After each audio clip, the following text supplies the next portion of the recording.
Microphone cut out a little bit there. We have a realm start. Who's our other starter? Lock and we're Realm. gonna find out. Oh, Lock and Realm. All right. Well, that's certainly better than Lock and Strago. Definitely. And with a lock start, I wouldn't be surprised if both of our runners immediately ran to World of Ruin Narsh and see exactly how many battles is on that cursed shield.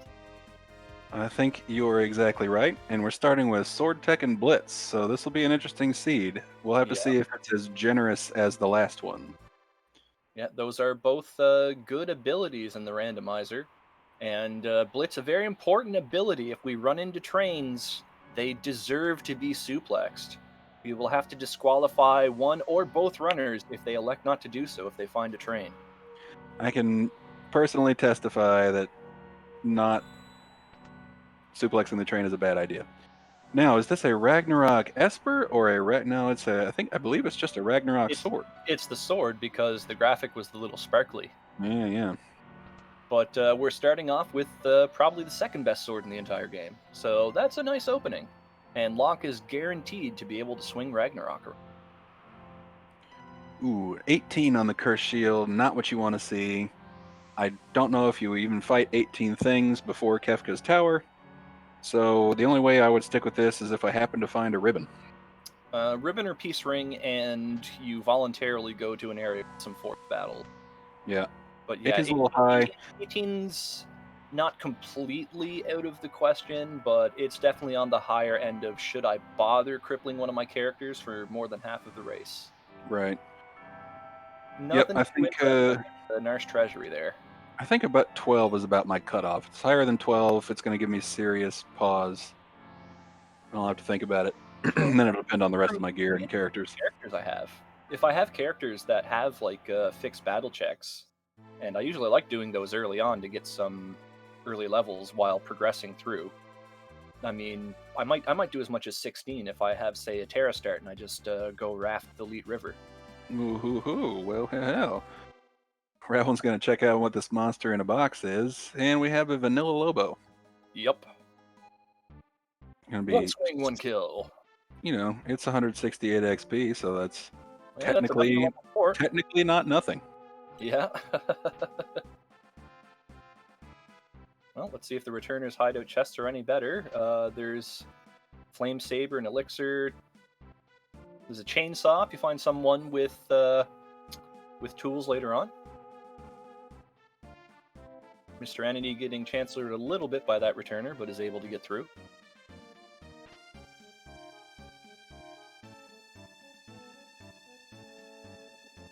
Ooh, an eye drop. So valuable. Totally worth the trip. Yeah. I mean, it has uses in the battle if you're using weapons that can miss and you get hit with train, but that's about it. And then you're going to pick up some basic adventuring supplies from the item shop here. Going to sell the mentoring and pick up a few more Revivifies. Revivifies are nice little items, a little bit of zombie insurance against a couple bosses that can pull it off, and instant kills against undead enemies. Yep, they come in pretty handy for farming, as there's quite a few undead enemies that like to show up when you're or grinding, I should say. I'll be surprised to see if the shops are as generous as last time. As a reminder, there's a 20% chance, or rather 20% of the items are randomized. Having an Illumina show up in the first shop you go to, not typical. So I'm just what they come up with this time. There are rods available and earrings for sale. Yeah, so it's still pretty nice little 10. There was also a force armor for sale if you're really desperate for defensive gear at some point. But I mean, Ravlin instantly selling that Gradius and turning it into a handful of fire rods, and having found a hero ring in a chest, Murder Child should be able to break those with some pretty high levels of efficiency early on here. Oh yeah, free pair of earrings there as well. Yep. I think Realm is, if in a rod seed, I think starting with Realm is choice. Highest magic power in the game, and it is noticeable, at least between something like a Cyan start. Yeah, early warp stones for Mr. Entity. So that's a good pickup. Yeah, those can potentially save minutes off of your run. Yeah, I usually make it a point super balls for sale if you're especially desperate to take out some early enemies. Yeah, I usually make it a point to keep going around towns until I find warp stones, unless of course it start getting out of hand. But they're It depends on the characters you have too. For like a lock realm start, I mean those characters aren't really reliant on warp stones. You can save about 15 seconds with one in the South Figaro cave where you fight whatever's at Tunnel Armor's location. But it's not as big of a deal as say warping out of Mount Zozo right. or World of Ruin Narsh or bailing on the Magitech factory halfway through, as just a couple examples there. Right, but you can also warp out of Esper Mountain or Esper Cave, whatever the hell it is, and Yeah. Esper Yep, Mountain that- saves about 20 seconds too, come to think. So yeah. it just depends on how much time you want to spend hunting them down. At some point, you got to cut your losses, otherwise you'll waste all that time you would have saved if you had just gone. Yeah, I think that was 3 chests and 3 partisans in the second basement for Ravlin. Well, hopefully we'll find 3 Dragoon Boots and 3 Dragon Horns, That wouldn't be too bad. and then we'll have a party.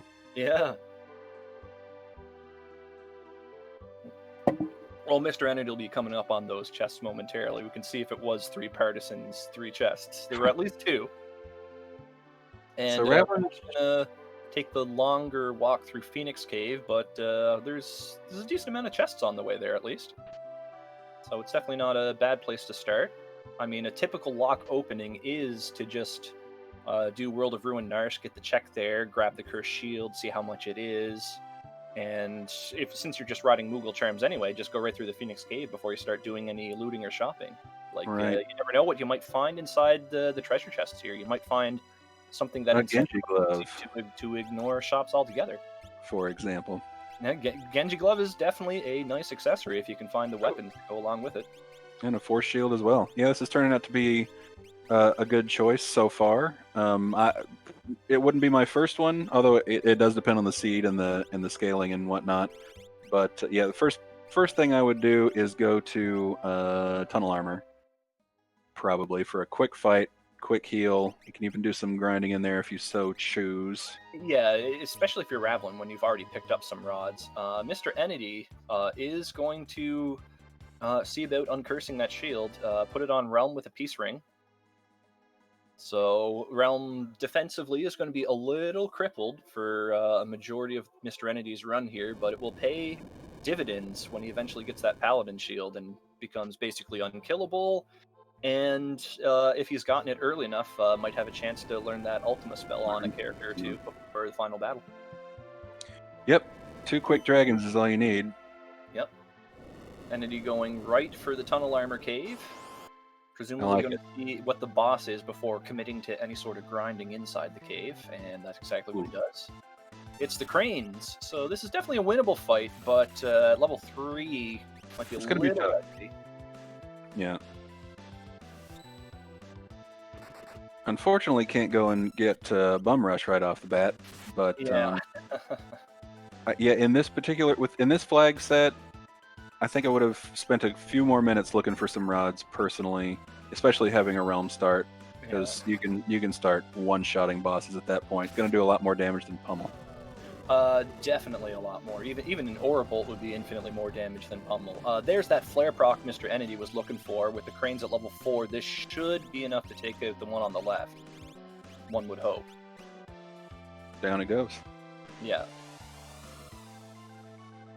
Tech Barrier also not what you don't want to see. However, Pummel does ignore defense if that's your only Pummel ignores defense, and he's already hit that Crane a couple times with it, so shouldn't have more than 400 or 500 hit points. Another proc would do it if he's able to get one off. Both his characters in good shape, though.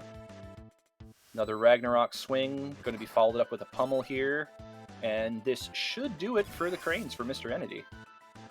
Rare boss kill at level 3. Oh no, not quite, and here's Bolt 2.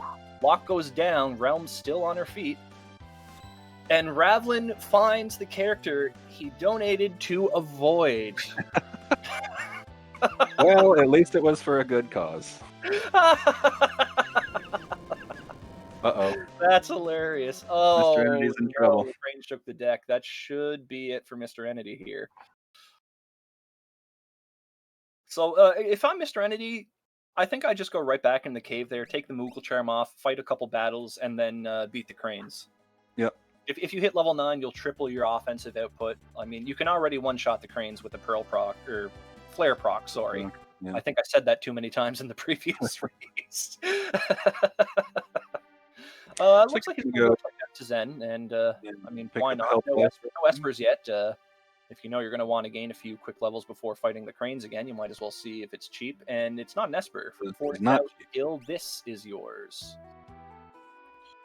So not necessarily too interested in that.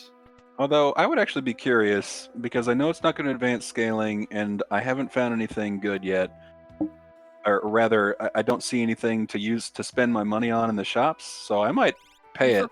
For 40,000 gil, it's a reasonable gamble. Yeah, or at least go check out World of Ruin. Fire rods, so that's probably a better buy. A little bit for now. Yeah, I would go check out World of Ruin, see how much it is, just see it. Hopefully, hope for an Illumina or a Ragnarok or a Dragonhorn or something. Actually, yeah. Well, he's selling his partisans, which is a huge mistake, but he's still got one. Yeah, and he's going to pick up some fire rods. So both players with some fire rods and Ragnarok. So fire rod with half of that crane's fight, and hopefully the Ragnarok could take out the other half. Well, we know the Ragnarok can. If it procs flare at this level, it's over. As we saw in the previous battle there. So really, all Mr. Entity really needs to do here is just fight a battle or two, and then he can beat the cranes very easily. I'm gonna go check out Albrook for some more shoppings. Yeah, I mean, early on, it's not a bad play. There's 4 or 5 chests in Albrook, and it has one of each kind of store. I like the Albrook play. It's always my first shot. Well, actually, I've started doing Narsh first because I end up forgetting to check there all together, and that's inevitably stuff to me. Yeah. But it's my second stop. Ooh, look, Dragoon Boots. Yeah, Dragoon Boots are available. Mr. Entity's pondering it. Atlas Armlet there as well. So definitely lots of nice physical. And Ravlin broke the crane on the wrong. Oops. The rod on the wrong crane. Yeah, that's not gonna help him out. Did he must have picked up the Ragnarok also? Yes. They both went there immediately, and I mean, Thunder Shield is nice and all, and would have saved Rav's bacon in that fight particularly, but Ragnarok is going to be the more powerful option long term. Yep. Nothing too great in the stores at Albrook, outside the aforementioned Relic Shop, which had Dragoon Boots and Atlas Armlets. There's the meat inside the item shop. Does Mr. Entity... Well, I don't think Mr. Entity is going to pick up a drill just in case this time. He's already got a chainsaw. All right, Ravlin decided he didn't like it either. So our next stop is... he's going to go do Owzers. Interesting. Yeah, Rav going to Owzers. Mr. Entity going to Miranda. Oh, big brain play. Town no one almost ever visits. Yeah. But in a heads up race like this, I kind of like this play. Yeah, in the community race we did in honor of your celebration of your anniversary of birth, I went straight here because it was literally Jack play. literally my first stop. Well, after the Esper Cave, the Sealed Gate. I mean, in this case, Miranda wasn't completely terrible. I mean, it had those elemental like mid-game swords there, which can be a little bit underrated depending on the bosses you're running up against, but they're not, high tier weapons by any means. But they at least do something. They do something. They waste a lot of time, I'll tell you that. Oh, look, a ribbon pickup with that'll be handy for that cursed shield. If well, he's already got a case ring. The ribbon's just a bit of an upgrade there. Rav breaking some fire rods to beat some wiry dragons inside Owzer's mansion. Pretty good experience pack. So that's a nice 2,000-3,000. Should get Rav right up to level 9. Yes, there it is.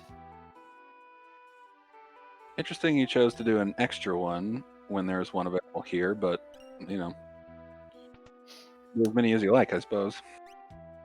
Yeah. Got some Umaro's cave enemies here. This could potentially be something of a disaster. They like to use impy moves, but I think level 9 Murder Child should be able to one-shot the pack with that fire rod. Imp. As if he gleaned it through the ether. Mr. E just picked up a bunch of green cherries, which is Yep. Yeah, and a few smoke bombs just in case too. yeah. And flash, why not? I guess. I mean, at this point, you've already found a chainsaw and an air anchor, so it'd be actually pretty nice to find someone with tools. More elemental swords.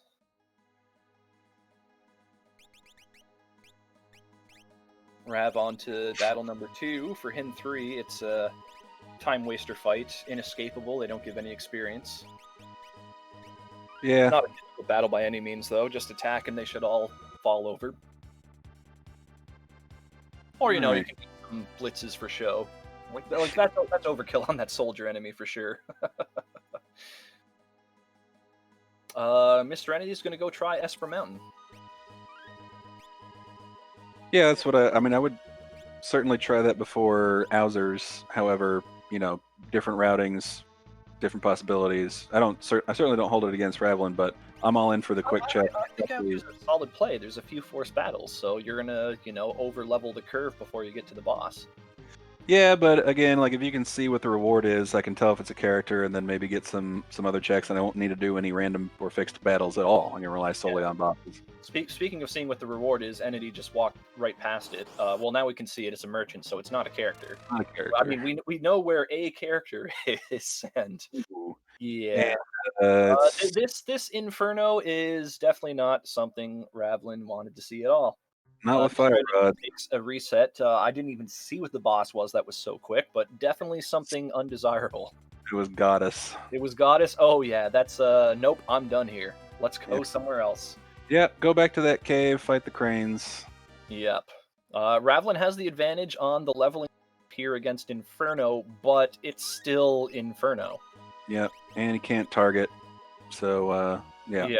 That is a splat, and that should be a nope. I'm going somewhere else for Rav. Mr. Entity back inside Figaro Cave.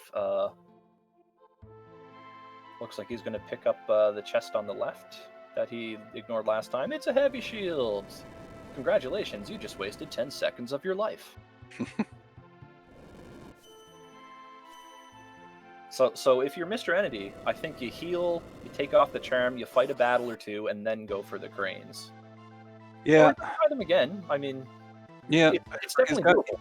He found the rods, and so one quick fire rod on the left. Well, okay, well that's that's a little bit, but you could one shot that crane on the left and hope for a flare proc on and you're done. It looks like that was basically his idea, was to, you know, one shot the one on the left with the fire rod, and then hopefully one shot the one on the right with a flare proc.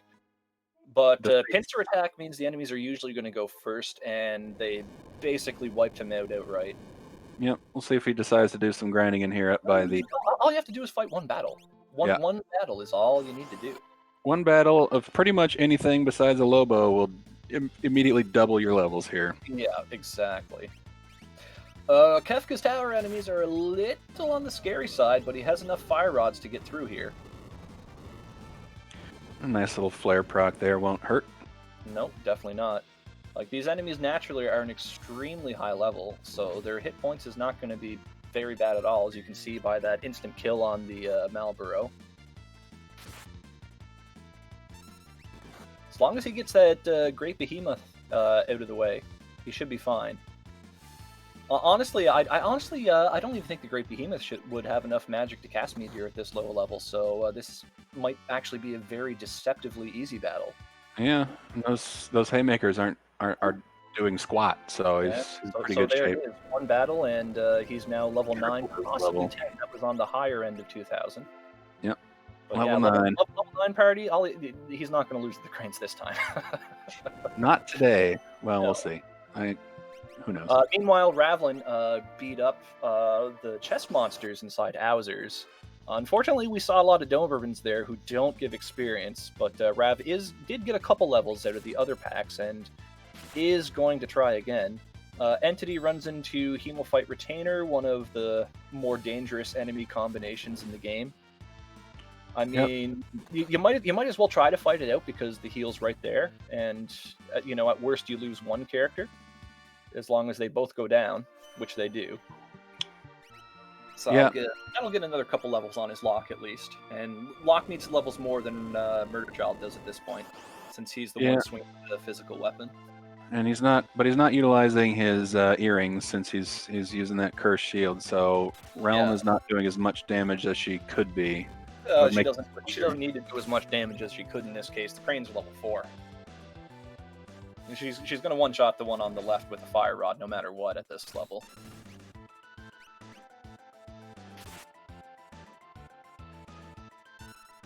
And then another swing from the Ragnarok from Locke here. Not quite enough, but a quick follow-up blitz will finish it off.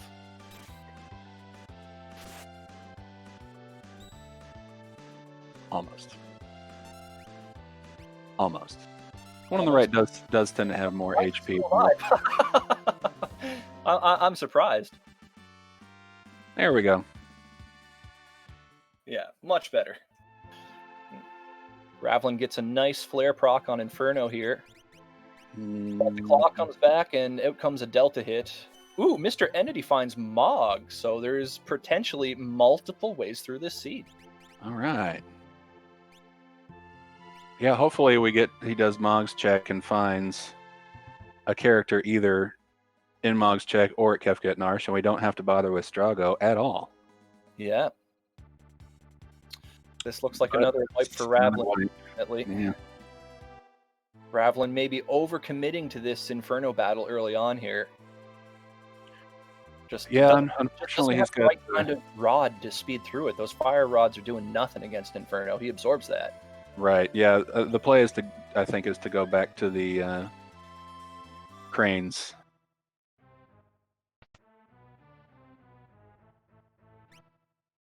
Yeah, but looks like Rav is turning around this time. As we all know, however, everyone hates the old man with a passion because he's the worst character ever. And everybody in the chat agrees. Thanks, guys. Hey, look, pearl rods and snipers. Yeah, it's not a bad little shop. There's some good stuff in that store, yeah. You know, honestly, in vanilla at least, I do enjoy Strago quite a bit. I'm totally fine with him. Except in those rare seeds where, you know, you actually start with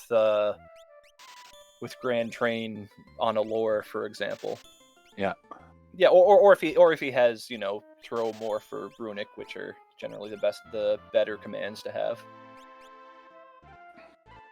See what we got in Fanatics Tower. Not a character. So go back and chance with the cranes, or go to Ebbett's Rock. Breathing a sigh of relief from the other side of the continent here.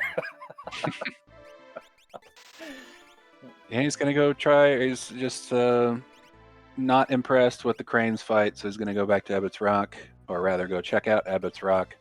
I hope it's a character, just for the variety's sake. So interestingly enough, Realm can use the Ragnarok as well. And after finding the sniper for sale, Entity puts the Ragnarok on Realm and lets Locke use the natural sniper. You see nice. Dragoon boots for sale in this shop, and that's an instant buy for Mog. Yay! I mean, Mr. Entity is going to be in for a rude surprise if he does actually go all the way into the mansion and find Inferno there. But looks like he's got a few better weapons than Rav did. But it's still a very dangerous boss battle. Ravlin doing Ebbett's Rock right now. Probably, I don't think there's anyone who races Worlds Collide that likes Ebbett's Rock. No, it's not a good check. There's way too much RNG, but luckily in an upcoming update, at least we've rid ourselves of this cutscene finally. So props to Atmotech, the creator, for that. Makes it a little more palatable. Yep. Still not a good check. It looks like Rav miscounted his coral as the chest spat him back out. It certainly did, Boo. Probably just missed it by one, but gonna pick up some extra chests on the way just in case. And I mean, why not? It only takes a moment. Luckily, gets the one chest he needs and gets back to the Edie chest quickly enough. Mr. Entity at a higher level than Rav initially here, so not needing to break any rods to get through this first battle inside Hauser's mansion. And speaking of Atmatech and updates and the like, link in the chat for Final Fantasy VI Worlds Collide. Come join the Discord, run some races, get learned, and yeah, then you can run into things like that and have a great time like Ravlin is right now. Random Magimaster encounter. No thank you. Yeah, we're encountering. So let me double check to make totally sure. I believe bosses are shuffled, not random, so we're only going to see them one time. Yeah. So yeah, we've seen not a situation that you can really do anything about yet. Yeah, Magimaster, Inferno, Super Balls, you are not getting past that boss this early on. Magimaster, Inferno, Goddess have all made an appearance so far. So this is it's a fairly rough start, but as we've seen on Mr. Entity's screen, there's an optimal way to get through it, at least as far as difficulty so far. Yeah, gain a couple levels and beat the cranes can at least get you started, as we've seen. But as you mentioned, yeah, lots of nasty bosses early on, and I have to say, Boo, I'm thrilled to see that in our final of this mini tournament.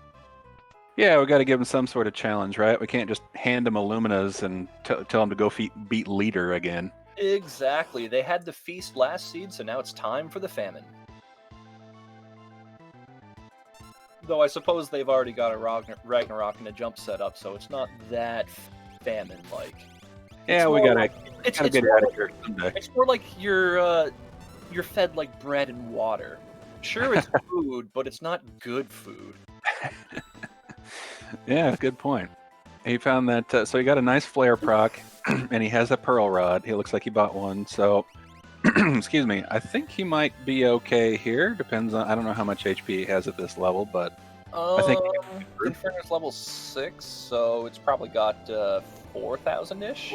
Less than 4,000. Well, yeah, right around there somewhere. Yeah. So Pearl Rod saves the day for Entity, and he's able to overpower Inferno. Nice. And Ravlin gonna find the other awful early boss here. I'm sure he's more than thrilled. Yeah.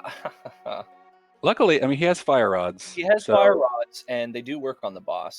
So you can get a Ragnarok swing or two in there at least before Love Token comes out, and then hopefully the fire rods have enough juice in them to get rid of the goddess. I think they will, as Realm just did 2 grand with one, and he's got 2 left, or 3 left, so I think he'll be all right. Yeah.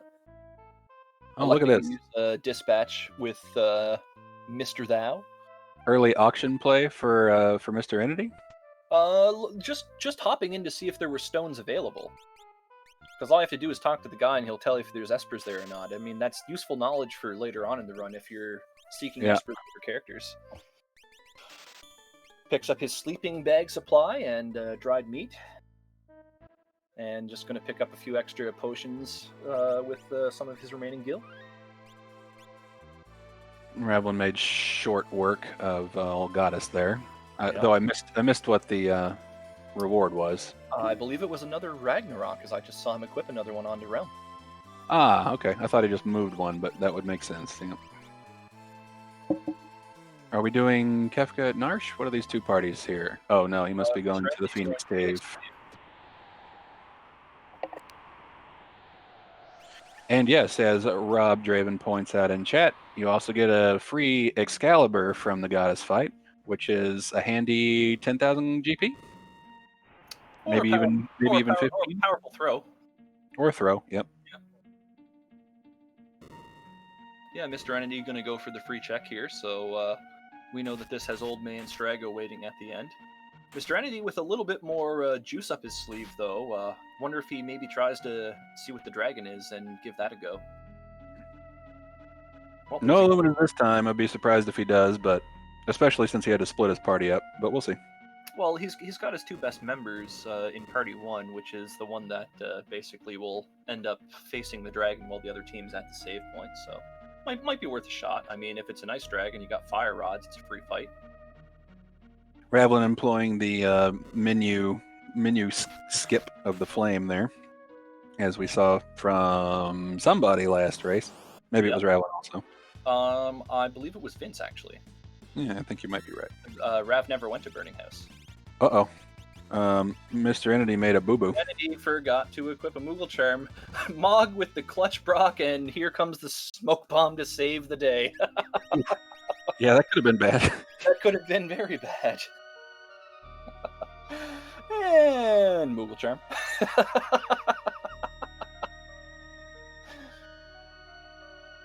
Mostly just trash mobs here inside the Burning House, unfortunately, so really no experience to be had.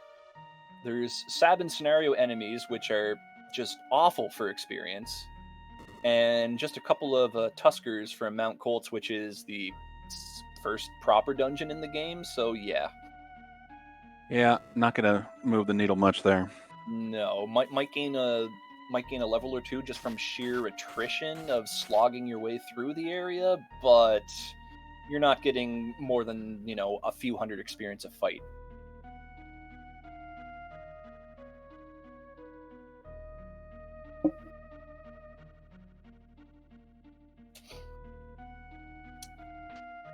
Well, we have a little bit of time here.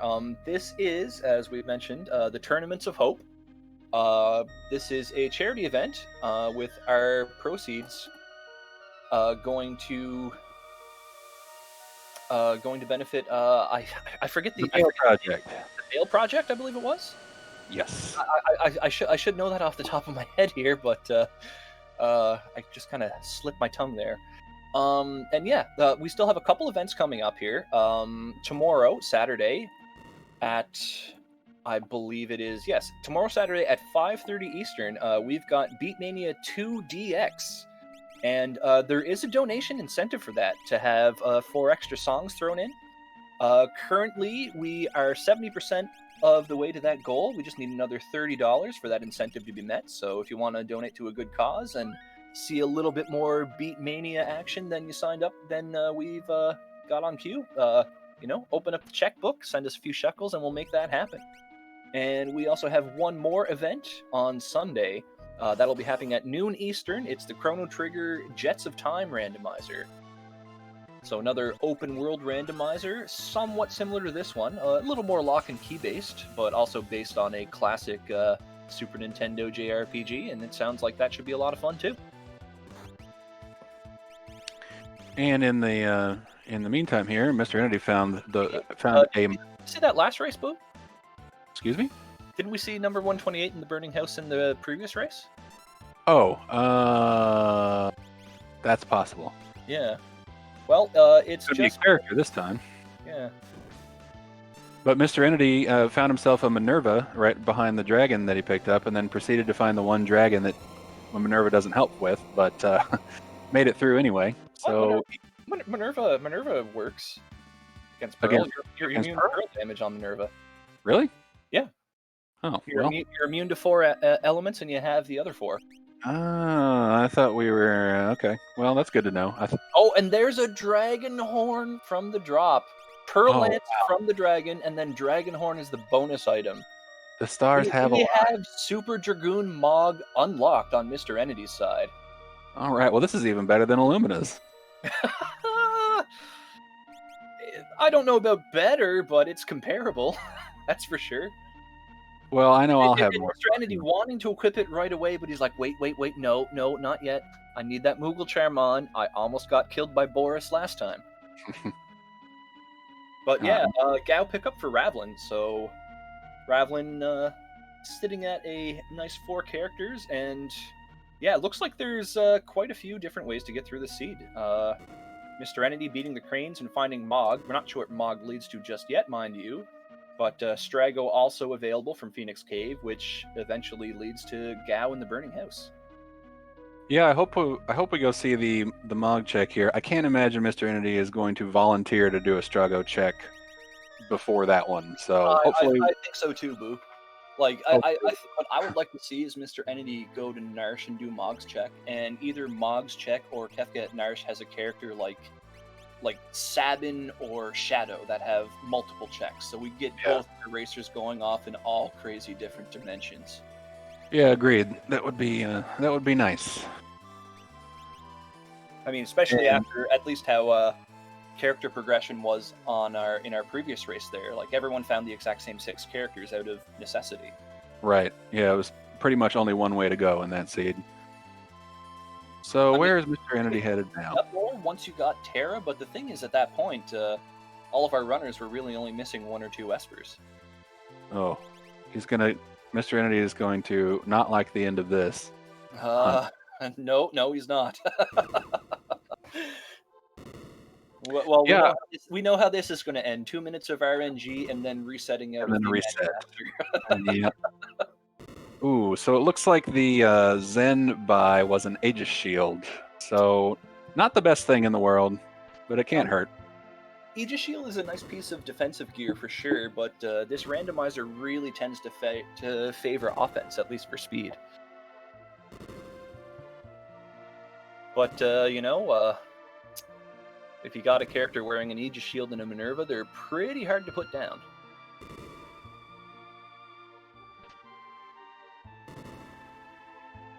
Ravlin going to have a look at Albrook, this time in the world of Ruin. Looks like Mr. Entity's having some good luck with these coral chests. I think he's already pretty close. Just a matter of getting back to the chest now.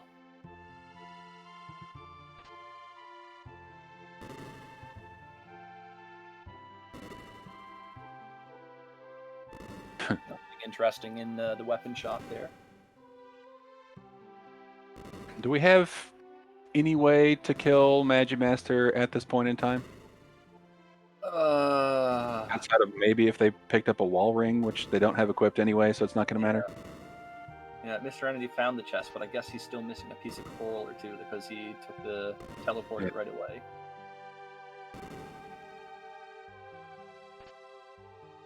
Finds the save point room, doesn't save, but I don't think the game saves your coral if you leave the dungeon anyway. Right. Yeah, and might be better in case he happened to save over his old save. Well, I mean, you could always just exit out, jump around. Or honestly, Mr. Entity found warp stones already, so we could just use one of those. Yes, that's good. Because he's certainly as far as damaging Magimaster goes, he has dispatch. I guess dispatch. Ugh, that's a 20-minute fight. But speaking of which, he's got a nerve on one of his characters, so he can't technically lose. No, he's fine. Realm has flare. He'll be fine. Yeah. Okay. And I just noticed Ravlin picked up 4 wall rings, so he'll be going back to Ebbett's Rock shortly. I think so too. Yeah. Oh, look at that! Checking out Miranda again. Yeah. Wisely opens with an Ice 3 spell instead of Flare, because that's going to do more damage overall. Yeah, this is a winnable fight for Mr. Entity for sure. If I don't know which character is wearing that Minerva, but really he should be fine as long as. I think he put it on Realm. Okay, if it's on Realm, he might have to toss a Phoenix down if that counter runs out. Yeah. Unless, of course, he moved it around, which is possible, but in the Phoenix Cave, he put it on Realm before that dragon fight. Oh, okay, yeah. Mr. Entity trying a pummel to see how much damage it does, and while it's a much faster animation than Flare, this is one of those rare situations where I think Flare is defensible to use with its 13 cast time. It's definitely the way to go, because the damage of pummel doesn't compete, and it really does. It's a long spell cast for sure, but it's not. It's really one of your only options to damage it at times. So if you have it, this is one of the few fights where you use it. Like here in Tritalk, if you don't have fire damage, are really some of the only fights where Flare really shines if you don't have any other source of good non-elemental damage. Yeah, and 2,200 damage from that one Flare spell, so I think the next one might do it. It possibly could. I mean, it's down to just Realm now, so it's going to be Mr. Entity versus that 20-second clock, unless he tries to Phoenix down the rest of his characters, but with how much damage those level 3s are doing... Oh, no! That'll do it! That'll do it. Magimaster down for Mr. Entity, and the reward is... Stray. A Magicite. Stray. Is that the first Magicite we've seen? Second, I think. Yeah. Yeah.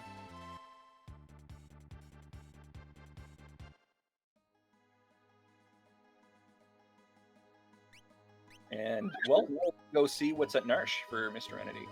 Actually, now I'm trying to remember what was the first Esper we saw. Carbuncle, now that I'm thinking about it, I believe. Okay. That's definitely where Mr. Entity got the flare spell from. Well, looks like a Palador Esper, Palador Esper from the Veld. which would be a good pickup for Dragonhorn users. I'm just saying, especially when we have. Oh, look at that! Did you see what Stray had on? Well, so much for this being a tough seed. Ultimate times 20. Wham bam, thank you, ma'am. Hey, look, another Vanilla Lobo. Yep.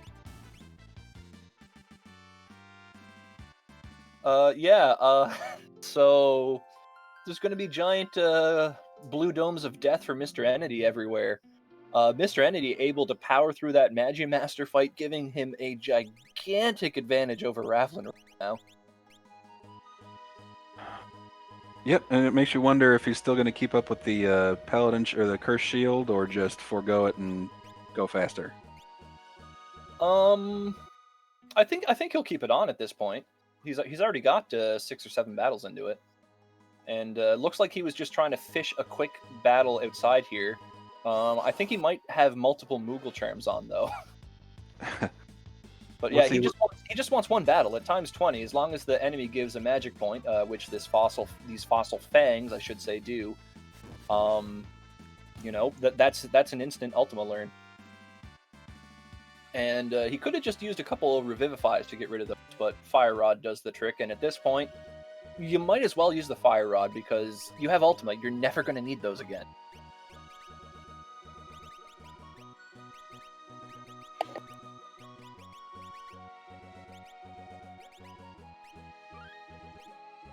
All right, and yes, it was the Starlit Esper from Owzer's Manor. That was, Well, Mr. Entity has an Ultima spell in tow. The question now is, does he learn Ultima on another character? I would imagine he's going to put it on. I would imagine he's going to put it on everybody. He'll cycle it through for sure, yeah. But I'm just wondering, does he take time to learn it on all his characters right now, or does he think one character is good enough, and I'll just get it on another character each time I do a boss fight here and there? Entity, I don't think he went into the treasure house and triggered the lone wolf chase sequence. There's a Sabin sighting, so Sabin is behind Umaro.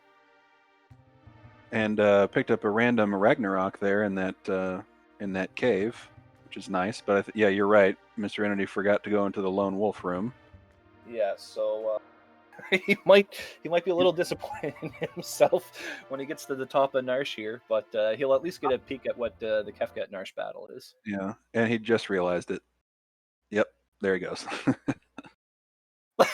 Yep, there's the reset.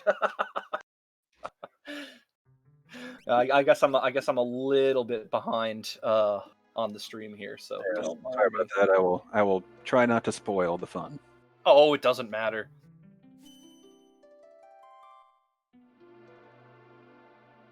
But yeah, as far as Ultima goes, save after he learned his Ultima spell? I honestly don't know. Yeah, I think he did it before he went into Narsh. Okay. But as far as the Ultima spell is concerned, having it at this level, having it on Realm is good enough. It'll kill anything, and if it doesn't kill it, you'll finish it off with the other characters. So I wouldn't spend any time learning it. But also, point of order, that Lone Wolf chest is now always empty, so there's no point in checking it anymore. That's as of 2-3 versions ago, probably the same one that added the South Figaro chest swaps. But yeah, it's always empty now. Yeah. Ravlin taking the long cave inside of the Serpent Trench. Usually not something runners will do, as it takes quite a while to walk through and there's only one chest, but that one chest had a flame shield in it, so yeah, worked out pretty off this time. So this is interesting. We're very close in terms of progression here, and they've gone in wildly different paths. So I'm super curious to see. Now, Mr. Entity was rewarded with an Ultima Esper, but now Ravlin has his 5th character, so this is a interesting race. wisely leaves that what's his name behind. Who even cares?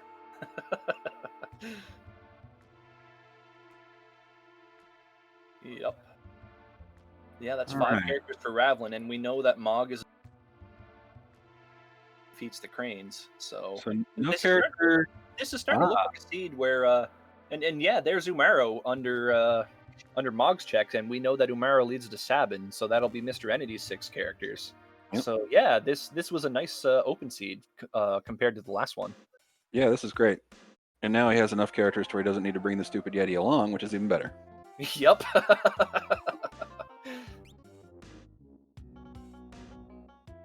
Not a character at Kefka. Free snow muffler. That's true. Can't argue with that. Yep. I wonder if he's going to do. Yeah, he might as well do this fight. It's not a quick fight, but you're already up here. Takes You know, it's 2 not minutes. a character, but you're at 2 and 5. You need Espers. Yeah, You better do it. 100% do Kefka and Narsh here.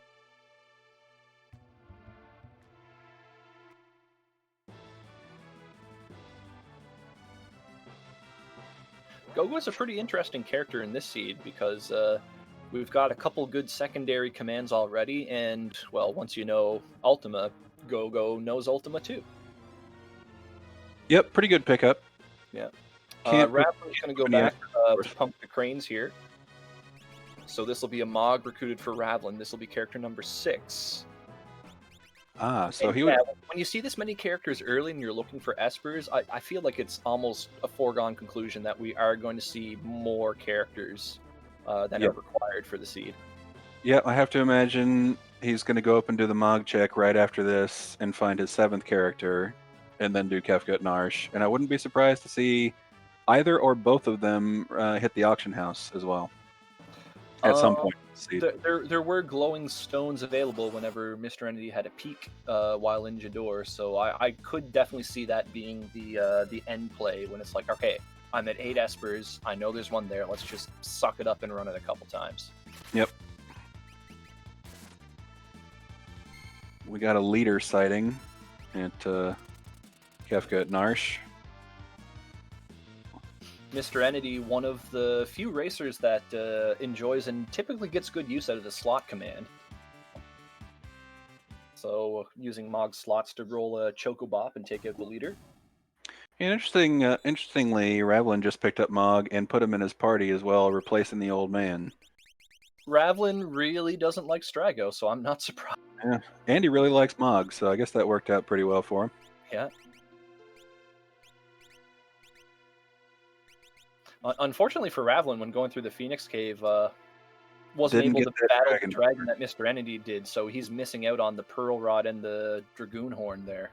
Yep, I was just thinking the same thing. It's kind of a bummer, but so far, at least in terms of the power scale, everything is coming up Mr. Entity right now. He's got free, basically, Ultima spells. Times 20 is an absurdly high learn rate. He's got an Ultimate Dragoon setup going. He's got a couple Ragnaroks. Like, it's looking really good for him. Apex Corvid, thank you very much for the raid. Might as well do another plug here while we've got some raiders. This is Final Fantasy VI Worlds Collide. The link in the chat. Come check it out. Come join the Discord. If you've never seen it before, we'll help you get started. We've got lots of learning materials and helpful people around. And maybe if you've tried it once before, we've had several updates in the past few months, and it's grown quite a bit. So come back and check it out if you haven't been around in a while. Well said. Worth pointing out, the game is in active development. It's technically still in beta. We're just about to release version 0.9. So it'll be in final release, who knows, in the next few months. But just wanted to make note of that. Still in active development.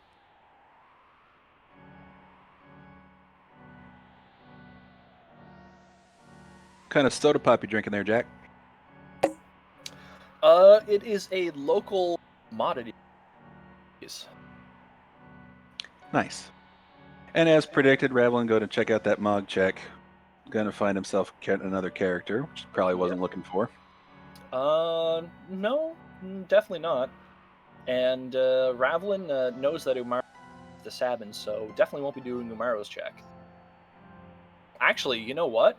What was the item? What's the choice? Partisan? Okay, Partisan, no, I yeah. think you take the character over the partisan there. But that's a situation though where if Lone Wolf had something really really good, you could completely Oh get away yeah. with just saying, "I don't need the character. I'll take your Illumina or Fire Shield or whatever." Yeah, especially in the case of the choice between a Yeti. Yeah. I have no problem leaving that thing behind. Mr. Entity going for the dragon on the Right way to the face. to Umaro's check. Dirt Dragon, definitely one of the scarier ones. That Quake hitting really hard. But he has Ultima, so he's probably fine. Probably fine.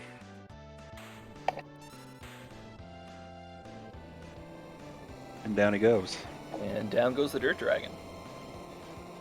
You'd almost think this is a Dragon's race with how many Mr. Entities slain in the two races tonight. But, I mean, he won the last one and is looking quite good in this one, so who are we to tell him what to do, right? Yeah, it's everything's coming up Mr. E today. He's having a nice run of luck. And the Dirt Dragon drops a Snow Muffler. So Mr. E rocking defense as well as offense. He's got a Snow Muffler and a Minerva already, but now he's got another one which Mog can guaranteed equip. Leader battle for Ravlin won't be an issue, so this will be Ravlin's second Esper pickup. Leader Cola? Do we make Leader Cola? I don't know. I mean, Ravlin at least has one character who's going to hit really hard. Lock dual wielding Ragnaroks is definitely potent offense. Ooh, look at that. He picked up a Pearl Lance also from that Pearl Dragon. And everything is... The stars are aligned. Mog is ready to go. This should be fun. Yeah, Mog's ready to go. Locke and Realm both know Ultima and have Ragnaroks because why not? Strago's there. Strago's around. Strago's not Umaro, basically. He likes to watch. Yeah. Tritalk boss spot for Mr. Entity on the way to recruit Sabin at the end of Umaro's path.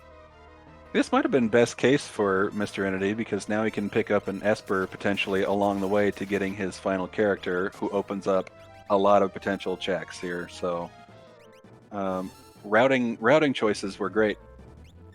Definitely great routing choices. And Entity's going to make mincemeat out of Doom. Doom's weak to Holy, and he's got Uber Mog with a Pearl Lance. Mog could probably one-shot the boss on his own if Realm and Locke don't outright kill it with Ultima before he lands. Doom definitely the least dangerous of the three statue bosses by far. For sure, yeah. And I have to believe the gods won't allow me to not see a Pearl Lance dropping on Doom's face right now. And there it is. And down he goes. Nicely done. Yep. Best case scenario, this gives Mr. Entity another Esper and just keeps rocketing along very rapid progress.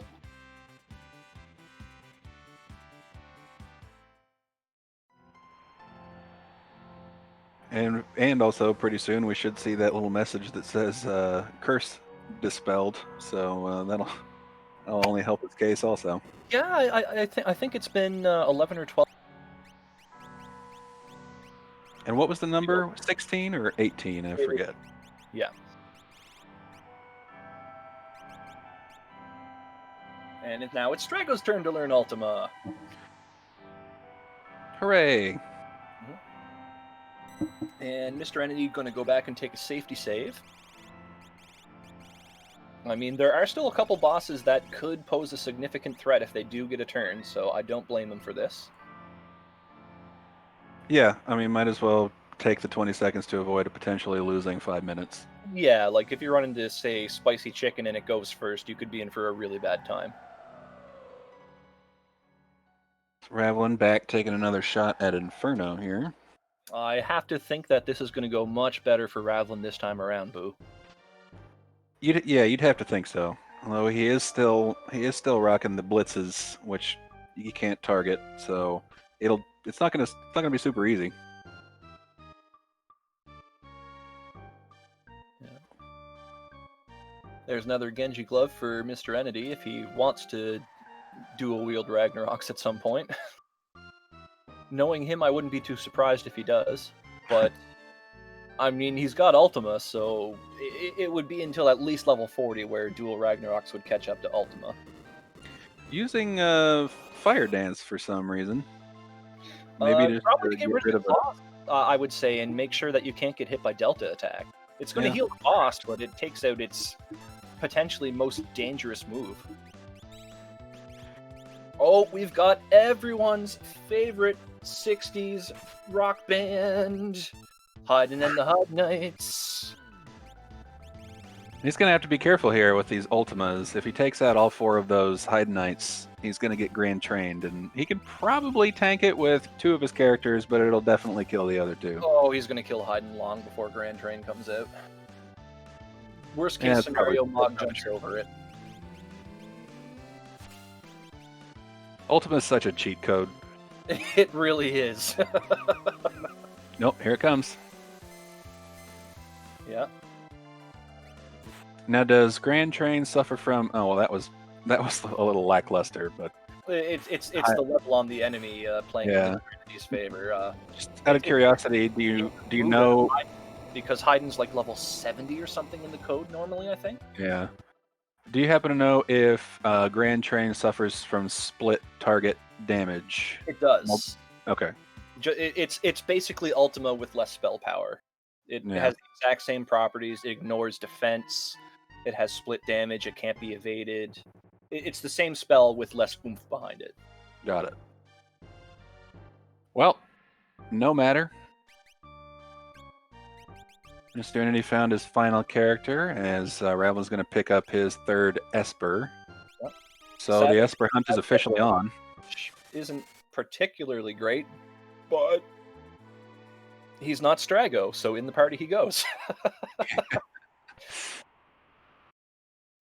I mean, Strago served his purpose for Entity at this point.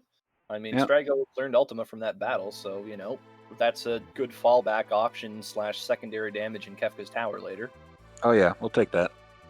Yeah, but Sabin's definitely probably the better character overall, even with GP Rain as the secondary. So what's our first stop? Imperial Camp? If I get Sabin and I'm just looking for quick checks, I'll usually Probably. do a Phantom Train first just to see what it is, because you can reset out of it, and then I'll do Barren Falls because that's just a fight. Yep. And after that is when I'll do Imperial Camp. I'll do the whole Sabin's scenario trifecta first. Okay. Might check out Collapsing House first, after all. If I have Sabin to start, I'll go Collapsing House if I start with Sabin. But like at this point, I'm more interested in fighting bosses and keeping my level ahead of the curve.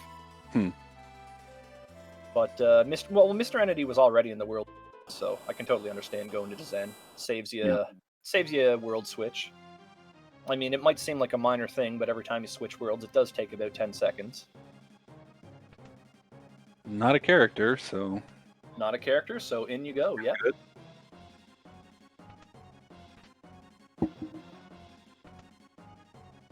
And that's one of my favorite things about Sabin is that he's the only character that has 2 checks that you know what they're going to be before you even commit to them. yeah, true. Definitely a good character to have in your roster late game when you're typically only looking for more Espers or more characters to unlock Kefka's tower. Right. Doom battle now for Ravlin. This is going to be Much more difficult. It's not going to be an easy boss for Ravlin, but it's not going to just crumple over and die like it did for Mr. Entity's Ultima and Pearl Lance jumping.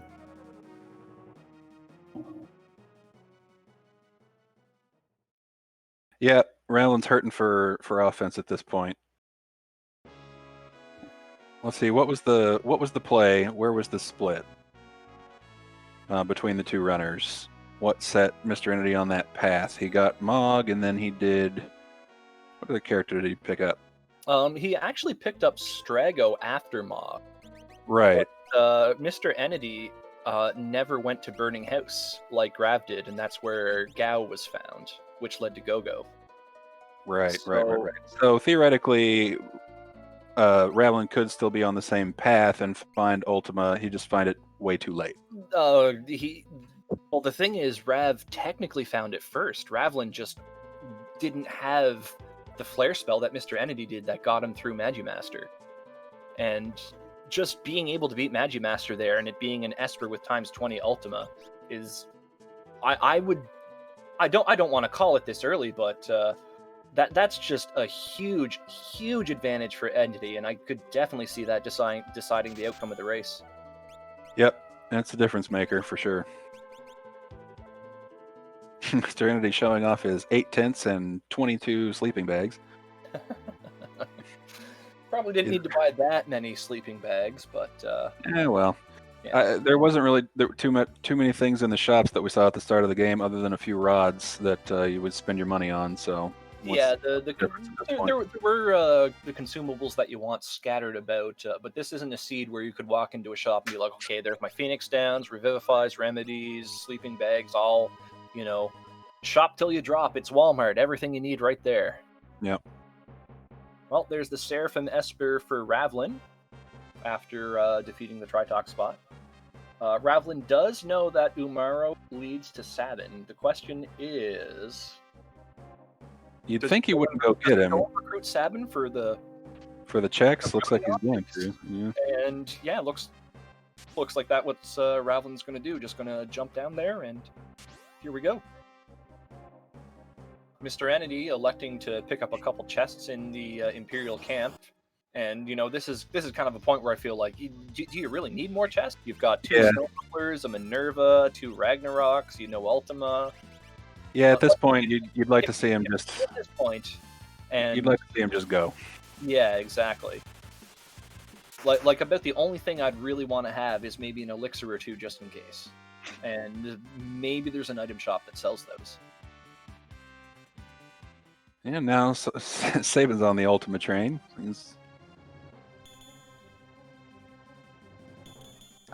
We found another character. So does he's going to go ahead and get him instead of resetting out. So I would probably more options.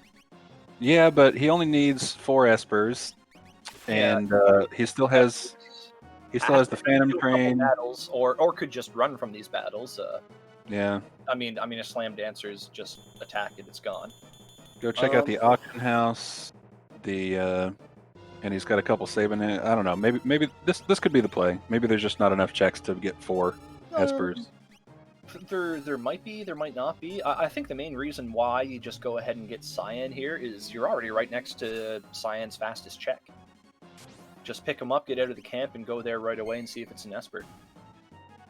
Yeah, these fights just take some time. I don't think it's a bad play. I just think if it were me, I would have reset. Then again, I would have to be looking at my tracker, and I don't have it here, so yeah. I'm not sure what's still open. Yeah, there's some gigantic 4,000 damage jumps from Mog. Delicious. Yeah, to be fair, though, those are the enemies, and those enemies are really weak to physical damage in general. This should be an auto escape for Entity if he's on top of the ball here. He's just gonna Ultima him instead. Gonna Ultima them away. All right, so Ravlin made it through and gonna pick up Sabin. Yep. Ravlin ended the concert of Haydn and the Haydn Knights. I thought a joke that I thought was funny about that, but if there's any Pantera fans out there, I don't want to say it. Which means I basically just kind of said it if you're a Pantera fan. I apologize. That was in poor taste.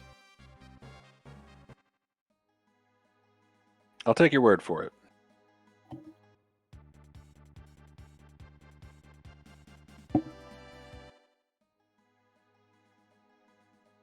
Yeah, as predicted, he going straight over to Doma Castle. Yep, and it looks like Ravlin's going to check out Zone Eater and see what Gogo has to offer. And you know what? Why not at this point? Yeah. I mean, Zone Eater is... It's not the fastest check, but it's not the slowest one either. Really, the main thing about Zone Eater is those Chancellors on the bridge. If you can get past it in good time, it's a perfectly fine check with 3 or 4 chests on the way.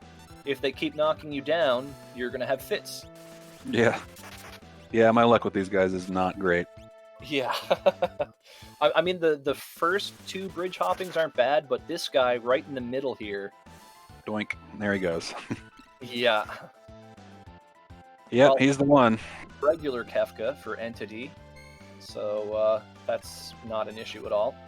Did you say drug dealer Kefka? I said regular Kefka. Oh, regular Kefka. That makes more sense. Utter boo. I was hanging around Stop! He's already dead. Kefka hanging around the high schools. Whatever. That doesn't seem too out of character for him, truthfully. Yeah, he does peddle poison. Ravlin taking the all-important safety save. You don't want to get crushed by the ceiling and look like a chump. Have to go back even further. Because this is one room that gets all of us from time to time. You can get through it on 2 cycles, which is typically what everyone will go for, but if you spend too long just walking around, or actually in the first bit there where you open 2 chests, if they have items that have longer names, you will get crushed. Yeah, I've definitely seen that one before. Yeah, if it has something like Thunder Shield, which is, I think, one of the longest item names in the game, you're just getting crushed.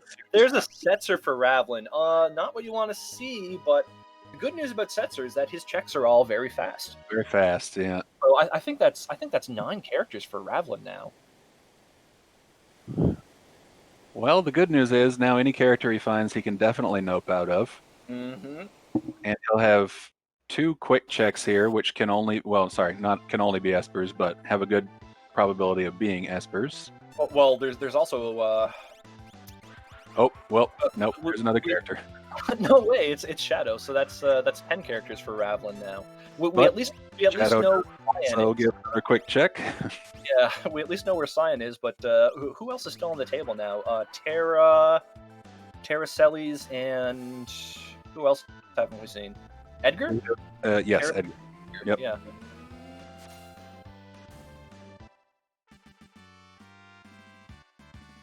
Mr. Entity taking a ride down the falls. Explodes in Arapa, because why not? And there's his Paladin shield, finally. Yep. So one of Entity's characters basically can't be killed at this point. Throw on a Minerva. Well, with Paladin shield, you don't even need the Minerva. Throw on Paladin shield, Snow Muffler, Ragnarok, and whatever headgear. They're not going to die.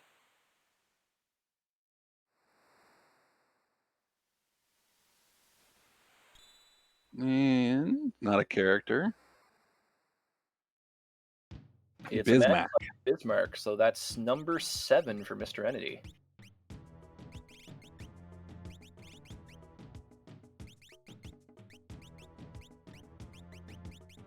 Andy has Cure 2 and Cure 3. I mean, whereas the last seed provided all the items you could possibly want, this seed is providing all the spells you could possibly want. So, and it's not exactly stingy with the items either. Yeah. Yeah, Entity splitting up his shields and stuff in an optimal situation. Character with the Minerva gets the Aegis shield. Character with the Snow Muffler gets the Paladin shield. So there's 2 characters who will just never die. And the only thing he has to worry about at this point is basically Doomgaze. Doomgaze could be a rude surprise with level 5 death. Yeah. But that's about it, really. But we've seen Magimaster, Inferno, 2 of the statues. The only rude bosses left are Atma and Poltergeist. So the Kefka's Tower should be probably pretty easy regardless. Yeah. Speaking of Goddess, Mr. Entity's back for some revenge here. Regardless. Yeah. Yeah, it shouldn't be. Mr. Entity chose to jump with Mog. Mog's got a Pearl Lance on. Wait, he didn't jump. I thought I saw him pick it up. There he goes. He's just taking. He needed a minute. Okay. Oh, what did we have at Shadow's free check? I missed it. He does find some Mega Elixirs for sale, it looks like. Oh, he hasn't picked it up yet. Okay. Behemoth suit. Ravlin just bought one of them. Remember, Ravlin couldn't defeat Magimaster, so no free Mega Elixir there. Oh, yeah, that's what I meant. I mean, he found him in a shop. Yeah, exactly. But no Esper there. It's a Behemoth suit. So we roll on. Okay piece of gear, but I mean, for Ravlin, it's nice because Ravlin doesn't have that Minerva that Entity picked up. You know, one thing that will be nice for Ravlin at endgame is that he can stack his parties with a bunch of characters and get a little bit extra damage input going on there. Yep. And Shadow has natural jump. It's a shame he didn't find that Dragon Horde. Yeah. Yeah, with natural jump, character is a prime contender for final party because you can pair the Dragoon Horn with some other ridiculous damage boosting ability. Gauntlet, the best one. Atlas Armlet, a close second. Yeah, it's my favorite. I'm sure everybody on the stream already knows that, but I'm gonna say it every time. Yeah. You know, people really don't like the Gauntlet, but it has its uses. Yeah, I mean, if you're going to be up in the air anyway, who needs a shield? Exactly. That's definitely the best use of it, to pair it with Dragoon Boots. But, I mean, even using a Gauntlet with, like, an Illuminor or Ragnarok isn't a bad choice. I think the main reason people don't like the Gauntlet is because, like, the main choice you get in Vanilla with Banon gets you a Genji Glove, which at that point in the game is vastly superior. Right. Unless you're doing some wacky challenge like a solo game where, you know, Gauntlet and Runeblade is your best damage physically at that point in the game. Well, luckily we don't have to worry about that. Hey Jack, do we happen to have any donations, or maybe you want to give a plug? I have not seen any donations come in the last little while, but yeah. We should definitely just remind our viewers that the Tournaments of Hope event here, this is a charity event. This is to raise funds for the Bale Project. We've already met our goal of $2,000, which is great. We'll always be happy to accept more donations. We do have one incentive left, which is for the Beatmania 2 DX tournament that will be happening tomorrow at 6:30 Eastern. We just need $30 more to meet the incentive, and that will give our runners of the game 16 songs to play through instead of just 12. And one more event that we have lined up will be coming Sunday afternoon. Well, at noon, I should say, noon Eastern. It's the Chrono Trigger Jets of Time randomizer. Well, I'm afraid Mr. Entity has been disqualified, and the win automatically is awarded to Ravlin. I just saw that. I was listing off that very important information, Boo. Mr. Entity did not suplex the train, and therefore, if he wins this race, well, he doesn't get to claim victory overall. Which is surprising to me, because I believe Mr. Entity is a pretty regular proponent of suplexing said train, and he very obviously looked at Blitz in that menu. I saw it. So, interesting. Yeah. It's really a slap in the face is what it is, Jack. It really is, Boo. I don't think I've ever felt the pain that I do right now at any other moment in my life. It's, you know, I'm not even mad. I'm just disappointed. Oh, I'm mad. I'm absolutely livid. Well, we'll let him know about it for sure. Well, at 8 Espers, it's Auction House O'Clock for Mr. Entity. Hopefully he has better luck than I did yesterday in a seed I played, where it took a whopping 13 attempts to find the lone Esper in the auction house. Bye, Excalibur. Thanks for the money. Bye, Skyrender. Ooh, look at his GPs. Look at his GP. Wow, that's... Something weird is happening. He's buying more sleeping bags. You have 22 of them. You don't need more sleeping bags. Leave him alone, Mr. E. Maybe he's very tired. But, you know... Yeah, that's a weird one. What was that? Quintuple sixes in the GPs there? It was quintuple sixes. Yep. Well, first item. No Zelfer luck for Mr. Entity. Ooh, a light robe. A 50,000 GP light robe. You know, Mr. Entity knows the strats, though. He's just gonna suck it up and pay $50,000 for this crappy armor, and that will increase the odds of getting an Esper. Phantom Train has remove Esper for Ravlin. So I've learned this thing out. I've learned recently that also this does increase the odds of finding an Esper, but buying the 50,000 GP slot in the auction house also increases the odds for the Improbot. Well, there's only so many items it can pool from. But right, it gives more weight to the Improbot. I think in the randomizer, at least the Espers are prioritized over the Improbot. Well, according to Atmotech, buying the 50,000 GP slot increases your chance, like puts more weight on the Improbot, which I just learned a few weeks ago. Well, that isn't cool. Yeah. No one wants an Improbot. No, I totally agree. Entity gets the other chest. It's a safety bit, and he's just like, no. Not spending my money on that. I only have enough money left to buy the Esper. Come on, give it to me.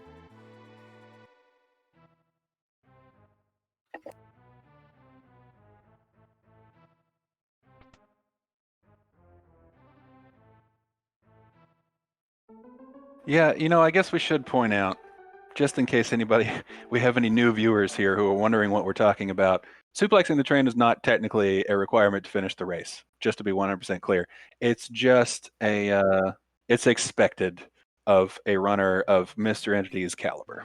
It's a meme is what it is. To go for an example from probably the most well-known randomizer, it's basically like the validation chest in Link to the Past.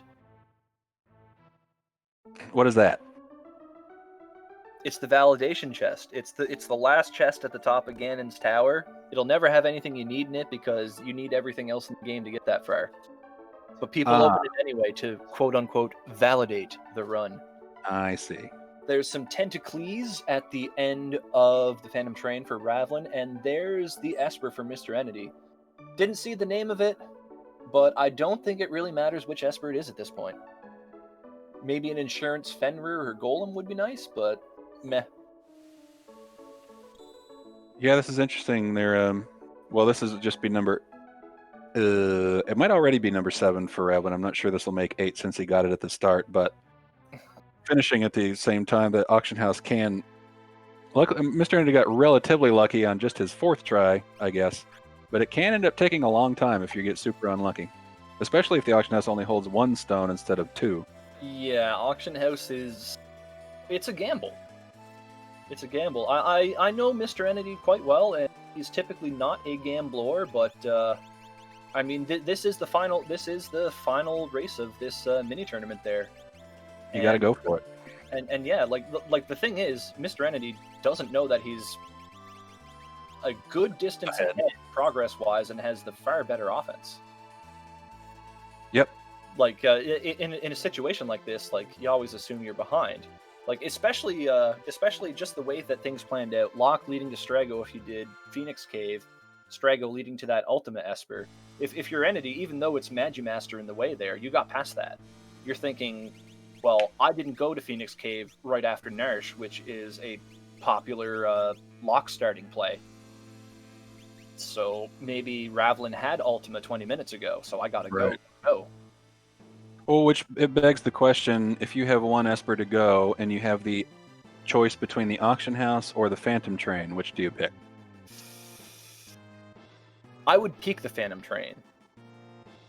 I would peek the Phantom Train before going to Opera House or Auction House. Okay, so basically in this scenario, when it is an Esper, you just go ahead and do Phantom Train. Yeah. If it's not, then I'll suck it up and reset 5 or 6 times to get through auction. Right. Because potentially the auction house have better options available. If I was something quick, like say walk into Narshe, kill the Welk, walk into Doma Castle, kill the leader, etc., I'd probably pick those over auction house. Yeah. Potentially auction house that can be a 30-second instant Esper if you get super lucky. It can be. And just happened to racers before. Oh yeah, especially racers named Belfer. Did a couple races of this. Search the Skies is Chatternook. Chatternook, one of the more annoying bosses. I mean, there is a flag that makes sure that the demon is out there long enough for you to actually kill the thing, but you still have to wait a little bit for it to actually come out there. Not exactly a pushover in terms of HP or spells either. If you have a hard- third on, yeah. It's not a hard fight, but it's not a gimme. Yeah. Yeah, Mr. Entity ignoring the dragons in Kefka's Tower. That's not his typical style. Mr. Entity loves fighting dragons for the nice gear that they drop. So if I see him doing that, like, I think he honestly might feel like he's a little bit behind here. It's certainly possible. His levels aren't great in terms of security. They're definitely good enough, but Mr. Entity is not a type of player who goes for just good enough. So yeah, this is it's a bold strategy for Mr. E. Look at that, even leaving a chest behind. All right. Yeah. well, chests at this point. That one I do get. I mean, you've got a Paladin shield, a couple Aegis shields, 2 Snow Mufflers, a Minerva. You don't need defensive gear. And you really don't need offensive gear because everyone not named Umaro has Ultima. Yeah, he's definitely good to go at this point. Oh, look at that. It's a Magicite for Ravlin from the Search the Skies. All right. Nice We little... still have a race out of this yet, Boo. Ravlin only needs one more Esper. And Ravlin's going straight to Auction House. Yeah, if he can get lucky, he'll be following right along. And is able to somehow muster offense comparable to Mr. Entity's Ultimas. It could still be quite close. Now, do we know, was Ravlin working on a cursed shield at all throughout this seed? Ravlin was not. No, Ravlin saw 18 and said, "I'm not going to bother." Yeah. So, I don't know where that offense is going to come from, to be honest. It's kind of tough, really. There are those Ragnaroks. Ragnarok's Genji Glove Hero Ring would deal a pretty significant amount of damage. Ravlin does have the level advantage. Ravlin's party about 4 levels above Mr. Entity's average right now. And Ravlin's extra offense, well, it would come from extra turns since Ravlin has far more characters than Entity does. So if you're Ravlin here and you have a ton of spare money, just go buy all the rods in the world so all your characters can just repeatedly break those. Maybe. Yep. Maybe that's the catch up here. I agree. That's what I'd be doing. I probably would have been using rods. Second try Esper for Ravlin, so at least as far as Auction House goes, that was a time gain over Mr. Entity. Yep, that was pretty good. Yeah, I think he already picked up a Mega Elixir from a shop. I think he's good. I think he's good to go. But you're right. You should go pick up some fire rods. I think those are the rods we've seen available, and then head in. I mean, rods aren't what you want to be relying on in endgame. Rods are great to get you started out, but endgame you're usually going to have far better offensive options. Even something as simple as a level 3 spell is repeatable just from your MP pool instead of your money, and is going to do more damage than a rod broken on average. Yep, but they do ignore defense, so you can use them on subpar characters for at least some added damage. There is that too, yes.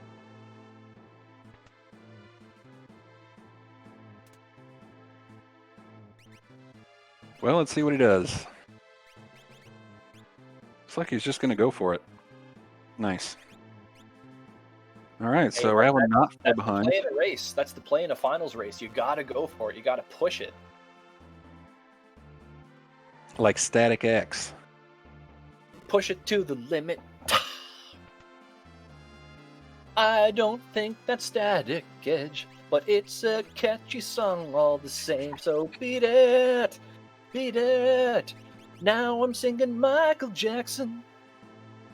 I'll stop now. I think somebody dropped something into your soda pop. No. I'm just having fun, Boo. That's not allowed here. We don't do that. Oh, here. is this the no fun zone now? Straighten up.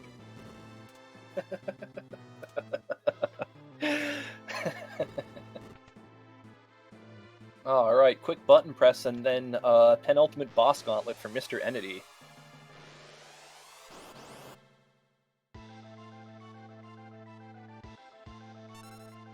Let's see.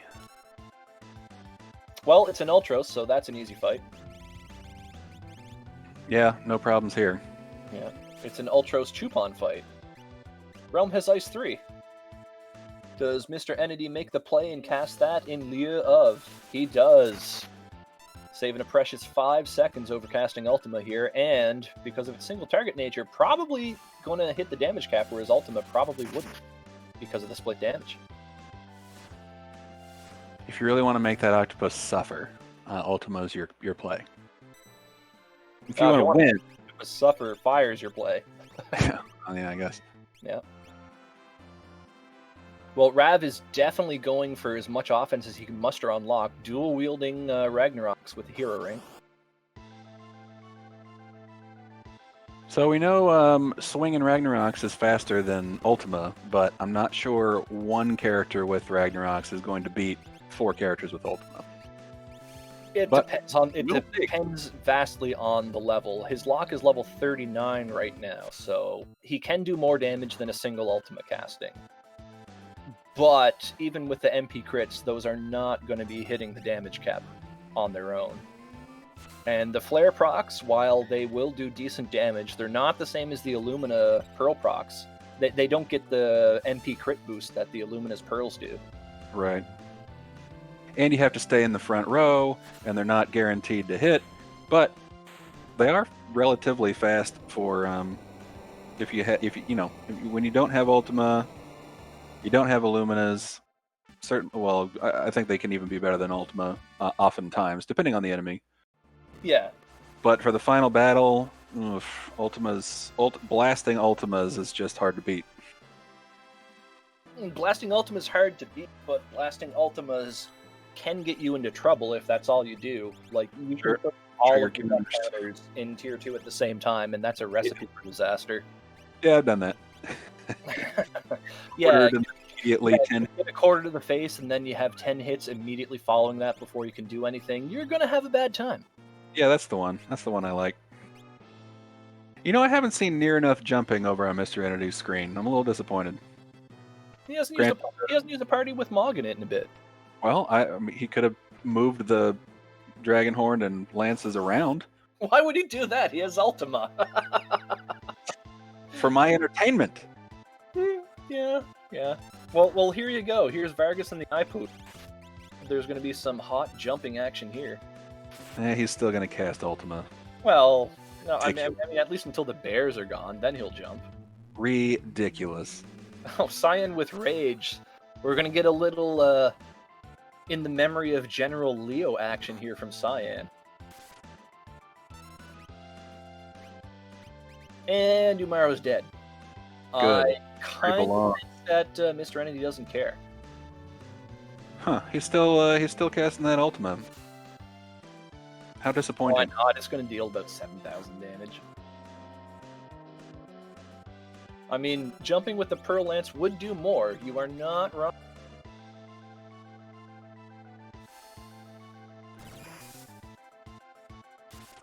I really believe this is just to spite me. Well, he went and cast Bolt too, so he's thinking he's got to be close. So I want to use a faster animation there. If he had just jumped, I like that Entity's trying to game the system a little bit here to save a little bit of time, but sadly it backfired there. Yeah, if he had just jumped, we'd already be on to Final Kefka by now. He's still got another boss. I don't know about that, but he jumped right over him. Yeah, Ravlin fighting Guardian here has to rely on Bolt 2 for damage. I mean, it's going to hit that weakness, and Murder Child does have good magic power, but it's still not Ultima.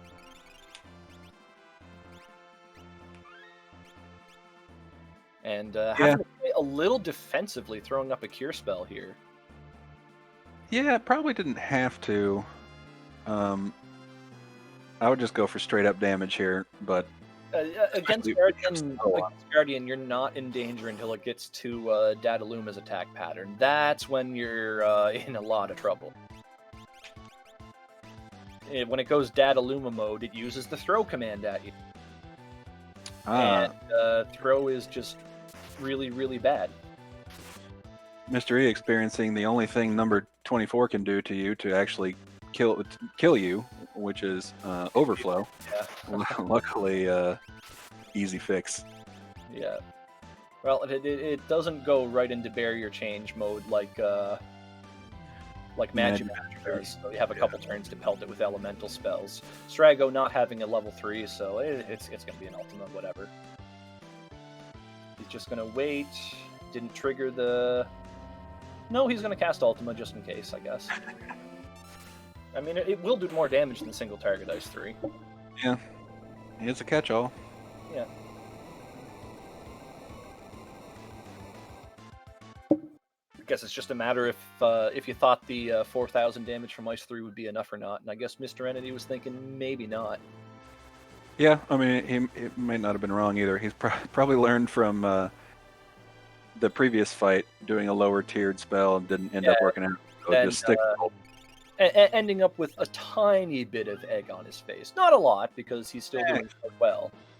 But, you know, the attempt to save, you know, about 4 seconds in the difference between spell animations cost him probably 12 overall. So, Mr. Entity on to the final battle here as Ravlin approaches the pre-final battle gauntlet. I want to send Ravlin a message to say just end the race in Discord to make Mr. Entity think that he lost. You can't do that! I'm not gonna, but it would be funny. It would be funny, but that would kind of ruin everything. Yeah, this is a charity event. We probably shouldn't do that. Definitely not. Welcome, friends. It's just kind of crazy times we have here at Final Fantasy VI Worlds Collide and Randomania. Actually, I've never done that before. I don't think anybody's ever done that before, but it would still be hilarious. I don't think you should do that. All right. Well, hey, let's make an incentive for it. You can donate enough money, and then I won't do it. Well, No? final Is that how that party works? is picked for Mr. Entity. We've got Boo Jack, Mr. Thou, Mog, and Sabin. Hey, that's us. It is us.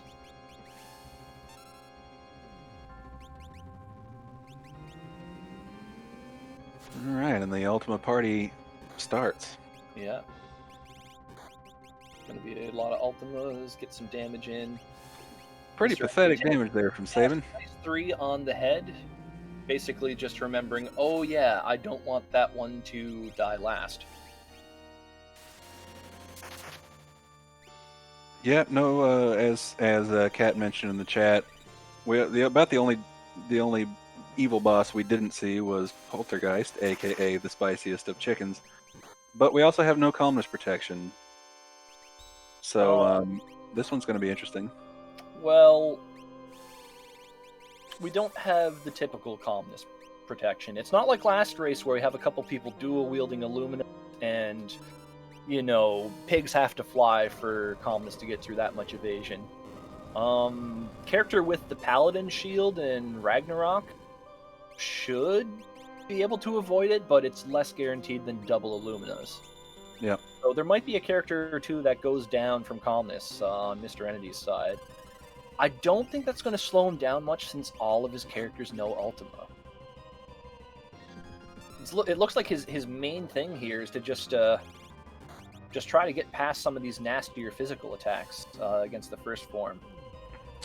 Yeah, he's he can't really take a punch at this point. Yeah, I actually think, at least on some characters. right. I think his biggest problem. Characters that will basically shrug off physical attacks. One of them was briefly a statue, and Sabin definitely. Well, you can see the green glow around Sabin. He's wearing a force shield, so that completely tanks your physical defense. But Right. Once you get past this form, physicals are less of an issue going forward in the final battle. At least until you get to Kefka. But if you don't have a snow muffler on, Havoc Wing's basically an instant kill anyway. So what? Yep. Yeah, I think just because his damage cap is basically quad 9s, he doesn't have anything that can go over the limit, like a multi-hit sort of thing, and most of his characters aren't even going to hit that. I think his biggest problem here is going to be Meteo spam. I think that if anything's going to kill him, not that it's going to, I'm not saying it's going to wipe his party, but he's going to have the most trouble, I think, in Tier 3. It's going to be a huge problem for sure. You are absolutely right, Boo.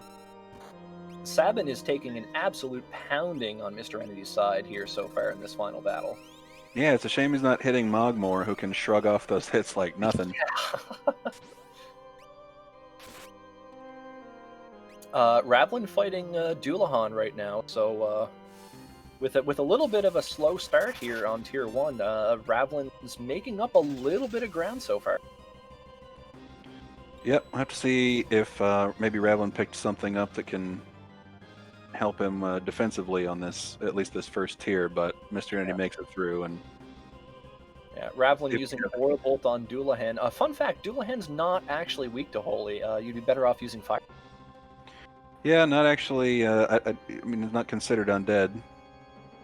And he doesn't have the typical undead weaknesses. But he certainly looks undead. He's a skeleton riding a ghost chariot, but he's not an undead boss, yeah. You would think. It's like somebody forgot to turn that flag on in development. Well, maybe they didn't want you to be able to throw a phoenix down at the boss to get your airship, because, that's where the game becomes a sandbox. They wanted to make you work for it. I have to believe Dullahan's a pretty tough boss when you get there. Oh yeah, I remember hating that fight as a child, but I have to believe the whole you can kill a boss with a Revivify / Phoenix Down thing had to be an oversight, right? No, definitely not, because it was something that you could do in previous Final Fantasy games. In fact, in FF5, it went even further than that. If you were fighting like an enemy made entirely out of stone, you could use a soft to kill it. Oh yeah, I do recall that strategy. Yeah. Yeah, I guess if you were without the aid of a Nintendo Power as a kid or the internet as an adult, you maybe wouldn't think of it, and you can keep that you can justify leaving that strategy in for absolutely. It was not something a kid would really think of or figure out on their own. But maybe for some more like experienced players of like role playing games, people that were in their like teens, 20s whenever this game came out in '94. Yep.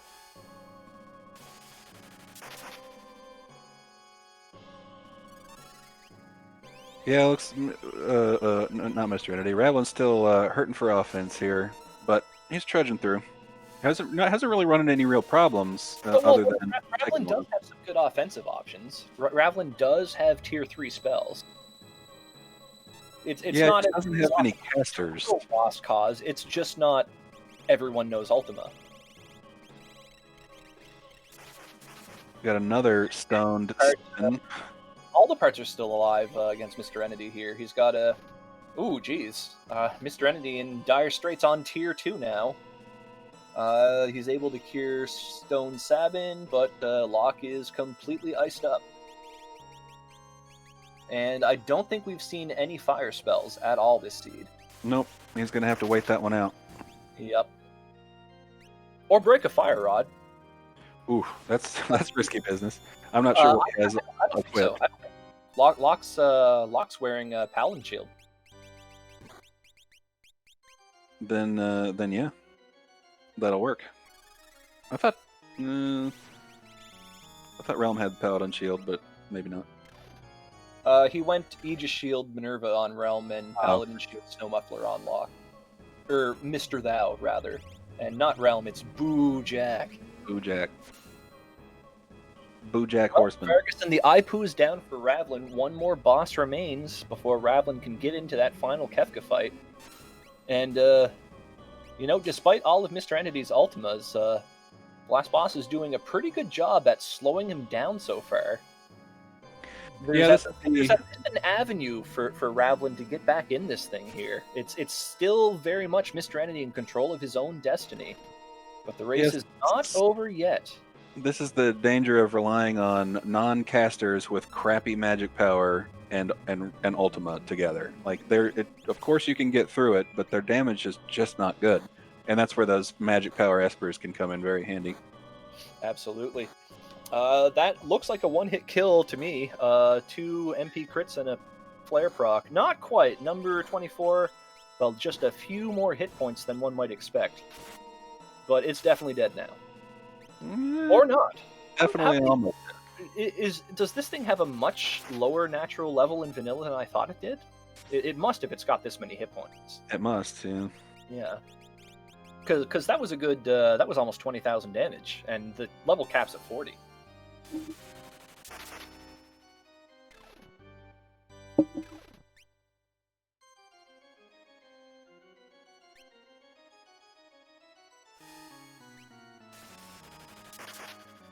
Well, good news for Mr. Entity. He's got control of all his characters back. And mute, which At is this point, handy. at this point, he's just whittling down. Well, there it goes. There's the D-spell that gets through the mute. So tier 2 is done for Mr. Entity. Moving on to tier 3 in pretty good shape. But as you mentioned, Boo, yeah, those Meteos could be very deadly here. We're not seeing the huge levels of magic evasion that we did in the previous race. Luckily, we have plenty of non-elemental stuff to get Girl down quickly, but Oh, Girl is not going to be a factor. 3 ultimas and she's gone. Maybe 2. yeah, I think so. I would do about 20,000-ish damage to Sleep, and then I would basically just wait out and only use Realm. I don't want to use a 3,000 damage Ultima here. Well, once you have Girl down, those 3,000 damage ultimas become 6,000 damage ultimas. So Well, I guess my point is I want to do as much damage as possible and make sure I take him out the turn before he starts. Yeah, you really don't want Meteo counters in this situation. I mean, Meteo isn't the most accurate spell, but we know a couple of Mr. Entity's characters, have a lacking enough magic evasion that they can still be hit by it. Honestly, his character that might be the safest from Meteo is, ironically, Sabin, the one who's been taking a pounding this whole final battle so far, with that Force Gear on. And with those 777s he just rolled on his HP. Extra lucky. So we've seen pentuple 6s and now 777s. And Ravlin Bay headed into, well, he's already in the Kefka fight, taking on tier 1. Let's see if he can make some moves here. Yeah, Ravlin about a tier and a half behind, but give Ravlin a lot of credit. Ravlin has not given up on this despite his less Ultima-oriented offense than Mr. Entity. I mean, it's not a foregone conclusion that Mr. Entity wins this battle. We know there's still some danger left here. If Mr. Entity unfortunately takes a party wipe, that opens the door for Ravlin to steal this one. Yep, and it's a very real possibility. Especially at getting trained when your only offense is Meteos, I mean, not Meteos, Ultimas. Yeah, there comes the Meteos. They miss everyone but Realm. Mr. Entity not going to heal up here. He knows that Sleep is low on health if Meteos are coming out, so he's gonna go for a big max damage Ultima here. Sleep taking its own turn and using Meteo only hits Realm. That's good news. This Ultima will do max damage. That might be enough to finish off Sleep. If not, when Mog lands, it'll definitely be enough. Sabin blocks the calmness at low odds. Realm unfortunately does not. Yeah, that hurts. He's not out of it by any stretch. That's a very, very unlikely block from Sabin. He got hit by every other physical attack the entire way through the final battle so far. Yep. So it'll take a little longer, but he's still in decent shape. He's still in decent shape. Yeah, his best Ultima caster is replaced by a less good Ultima caster, basically. Yeah, now we just have to worry about. Good news for Mr. Entity here. Mog will get in about 10,000 damage before the fight even starts. Yeah, he's just gonna have to worry about Havoc Wings and Hyperdrives at this point. Yeah, because he's not going to be doing great damage, and it might trigger a lot of counters. Mog doing a little less damage per jump than I expected, and no Pearl proc. Yeah, he must not. Yeah, well, of course he doesn't have on any hero rings or Atlas armlets because he's using. Yeah, it's a straight up Boots Horn scenario. Yeah. So that's about 11,000. Strago's Ultima makes it about 16. Mog is airborne again. Ultima from Locke here. It's not doing bad. Yeah, that's pretty big damage. So it's about 25k here. There comes the Fallen One. So Magimasters Megalixir. But there's a troll job over on Ravlin's screen with two characters. Got a couple of icy characters on Ravlin's side. You hate to see that.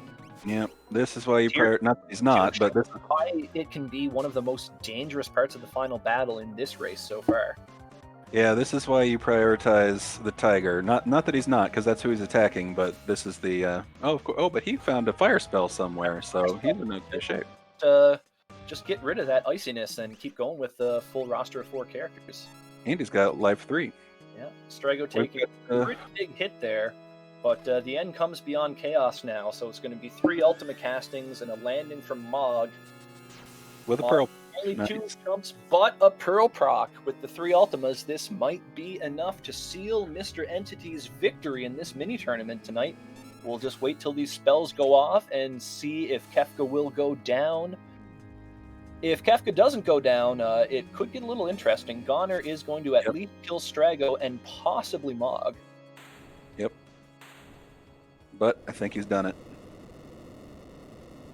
Yep. That's it. There's the Krakow. Everyone, give it up to Mr. Entity. He's the winner of our mini-tournament. GG Mr. E with an official time of 1:45.26. And he's already bragging in chat.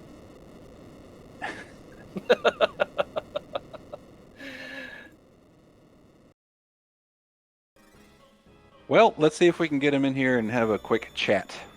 Yeah, absolutely.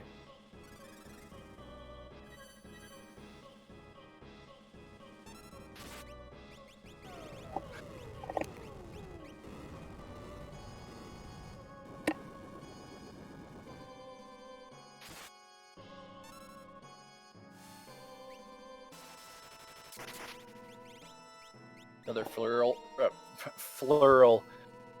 So if you had an Illumarock, it would proc Flurl, obviously. I don't know what I just walked in on, but that's an amazing sentence. That was me accidentally combining, 2 spell names at once. Congratulations on your victory, Mr. Entity. You win the mini-tournament. How do you feel? I did Donna win. I honestly expected Ravlin to beat me, because I usually lose a lot of time to the menu boss. But we could tell just watching playing once you entered Kefka's Tower. You were comfortably ahead, but the way you were playing, we kind of both were thinking, like, you feel like you're behind at that point, didn't you? Yeah, also I had, no defense at all, and my only real attack option was Ultima. I don't know why you're saying you had no defense at all when you had 2 Aegis Shields, 2 Snow Mufflers, a Minerva, a Paladin Shield. Sorry, 2 people were able to survive more than 2 hits. Okay, that's a little more fair.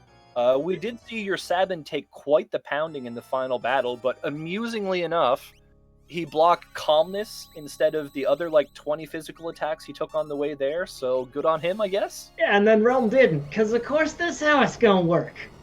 Yeah, Realm, who's wearing a Minerva and Aegis Shield and has 70 or 80 evasion. Yeah, I think she also had a Ragnarok, so, yeah. But I had no way to get through Calmness, it was just hope and put Mog in the air. Yeah, well, the good news there is that any character that goes down just gets replaced with another Ultima caster, since I think all your characters had learned it by... Oh, yeah, that Magimaster fight that, as usual, I lucked my way through, gave me Ultima times 20, and then that was just, oh, here's a fight, and now you have Ultima. That was probably the biggest difference maker in terms of ability to progress through some of the harder bosses. Your Flare spell got you through that Magimaster fight. Well, the Flare spell and the combination of the Minerva that you had on Realm. Yeah, I think Realm was the only one still alive at the end of that, because he kept throwing, level 3 spells. Yes. At seemingly a fairly low progression. Yeah, so Ravlin did Phoenix Cave far earlier than you did, but the downside of that is that Ravlin really had no chance of fighting a dragon at level 3, whereas you did. So you were able to get, the dragon gave you a Pearl Lance and a Dragon Horn, which is amazing by itself, but then the chest that it was guarding also had a Minerva in it. Yeah, and I was sort of on the fence about whether I'd fight it, and then I went, you know what? It's level 3. Who cares? I can probably win. Yeah, Ravlin actually fought the Magimaster about 20 minutes before you did, but wasn't able to beat it, and never went back there and got that times 20 ultimate. Yeah, Magimaster cast a lot of flares. What was that, Boo? I was saying Magimaster was definitely the difference maker here. But interestingly, you guys took very different paths, at least for the first half of the seed. and we were able to see a lot of different locations, a lot of different starting characters. Ravlin eventually had to go back and get them, and he ended up with like 10 characters. He got unlucky with that chain of checks, but for the first hour, y'all were doing completely different stuff, and it was pretty cool. But you ended up on the shinier side of that spoon. That's a phrase that I think you just made up. I did, but I liked it. Oh, Ravlin's in danger here. Oh yeah, it's not going well for him. No, a lot of meat. Here comes the Sonic Dive, so it's going to be a Palador. Palador will save him. Hopefully. Hopefully. Yeah, he was lacking offense. He did not have Ultima, as we just discussed, but Even with my Ultima, most of my characters are still only doing 3k a shot. It wasn't... Oh, Locke survives like a champ. Here come the Phoenix Downs. I think you just got to keep summoning Palador at this point. I was going to say the same thing. That would be the move. Unfortunately, things are going very badly for him. This is a huge problem. Here's what I would do. Throw an X potion on Sleep and get him out of Meteo spam phase while you get everybody up. Yeah. You know what? That's the super high IQ play, Boo. I've done that before myself. Well, yeah. This time at least, both Mog and Boo Jack dodged the Meteos, so a chance for Rav to get back on his feet. There are more coming. Yeah, and there it is. There's the cures. He can at least survive some Meteos while he decides, what am I going to do from here now? Yeah, so Ravlin and I had a little bet going that whoever won, the other person would give another $20 to charity. Well, I'm going to go ahead and match him so that Jack has to play a terrible game on stream. Well, I did make that promise at the end of the last race. A totally selfless act, Mr. E. Congratulations. The best charity is the charity where you get stuff for yourself. Oh, hey! That's a brutal calmness. Rav loses his strongest character. Hey, that's right. Thank you for Hudat42 for reminding us. Mr. Entity, I'm sorry. We've been remiss. You've been disqualified. You actually lose. I mean, that's fair. I had forgotten I had Blitz by that point. I've been casting Ultima every turn for so long. I saw you. And you said, nah. I started the seed and I was like, oh, Blitz and Sword Tech. That's a reasonable set of abilities, and I almost never used them. Well, I mean, you found a Ragnarok pretty early on, and then you found an Ultima Esper. And a Night 3 Esper again. Yeah, that basically got me through everything. There was also a nice Cure 3 somewhere, which is something you don't often find. Yep. Well, it was nicely done, Mr. E. Congrats on the win. Thank you, Boo. And thanks to everyone for, organizing this thing. It's always nice to do things I would be doing anyway, but for charity. Exactly. Mr. Andy, one final thing before you go. You have won a semi-official speedrunning tournament, despite being in the speedrunning kind of communities like 4 years less than I have, and I've never won one. What do you say to that? Boo Jack. That's about what I expected. Yeah, I've played this one enough to get good at it, I guess. Pretty much, yeah. You did really well in both races tonight. So good job there, buddy. And well, we'll see you tomorrow during/after the weekly, apparently. Yeah, I will be comsing and restreaming the weekly tomorrow, and then doing some Jackbox and stuff on my own stream. So, if people want to come check that out, go for it. And if not, give money to charity. Exactly. Give it to the charity. You don't need it. Everybody's got jobs and a stable life right now. Just give it to charity. Precisely. Couldn't have said it better myself. Mr. Rennie, thank you for joining us. You have yourself a great night. All right, I'll talk to you later. Sorry about that. About talking to you later? Yeah, that's going to be awful. No, I thought that was just a standard farewell in Canada. It's more like the standard greeting. Sorry. You used it incorrectly, Boo, but we appreciate the sentiment.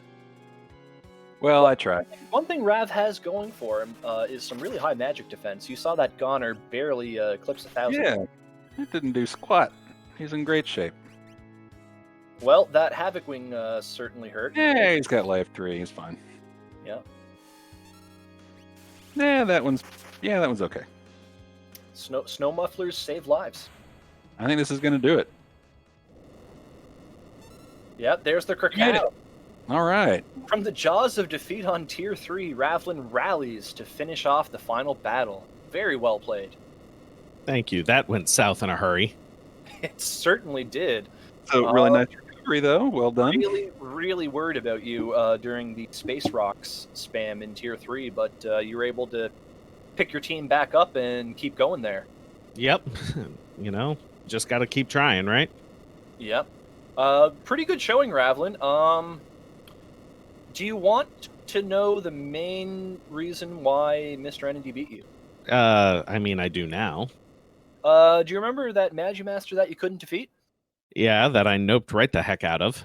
Did I do it again? if you beat him, the Esper that you got had ultimate times 20. Ah, So there were a lot of blue domes of death over on Mr. Entity's side after about the 45-minute mark. Well then. Yeah, that's really what did it. Interestingly, we had Close otherwise. Like you even made up a pretty decent amount of ground in the dungeon. To be honest, there. Some of that was definitely Mr. Entity getting trolled by the first couple forms of the final boss, but then you got trolled by the third form, so it balances out, I guess. Hey, yeah, it happens. I considered going back for the Magimaster because that was at Ebot's Rock, right?